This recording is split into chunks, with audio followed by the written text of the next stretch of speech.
2004 दिल्ली की गर्मी। चुनाव के नतीजे आ चुके थे। सरकार बदल चुकी थी और एक नाम सबसे आगे था, सोनिया गांधी।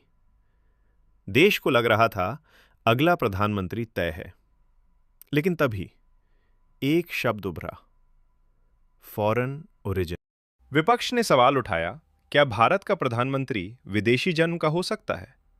सुषमा स्वराज ने सार्वजनिक रूप से कहा, अगर सोनिया गांधी प्रधानमंत्री बनती हैं तो वे सिर मुंडवा लेंगी, सफेद वस्त्र पहनेंगी, जमीन पर सोएंगी।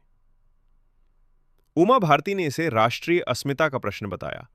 संविधान ने रोक नहीं लगाई थी, लेकिन राजनीति भावनाओं से चलती है। और फिर सोनिया गांधी ने पद स्वीकार नहीं किया। प्रधानमंत्री बने मनमोहन सिंह। मामला वही शांत हो गया, लेकिन सवाल हवा में रह गया। समय बीत गया, 18 साल, और फिर 2022। ऋषि सुनाक यूनाइटेड किंगडम के प्रधानमंत्री बने। भारतीय मूल, ब्रिटिश नागरिक। भारत में क्या हुआ? गर्व, खुशी, बधाइयां। भारतीय मूल का व्यक्ति यूके का प्रधानमंत्री। लेकिन यूके में क्या वहां किसी ने विरोध किया कि वे भारतीय मूल के हैं? नहीं।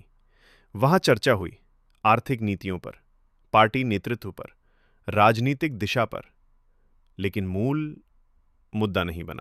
जब कामला हैरिस अमेरिका की उपराष्ट्रपति बनी, उनकी मां भारत से थी। भारत में फिर वही भाव, हमारी बेटी व्हाइट हाउस तक। जश्न, गर्व, उत्साह।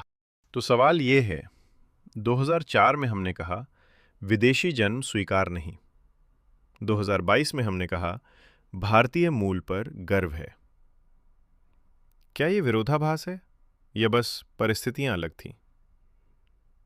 जब बात अपने देश की सर्वोच्च कुर्सी की हो तो संवेदनशीलता बढ़ जाती है।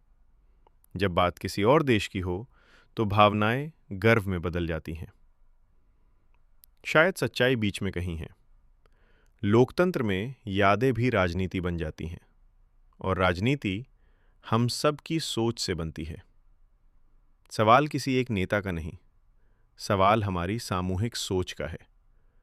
और शायद यही सबसे कठिन सवाल है।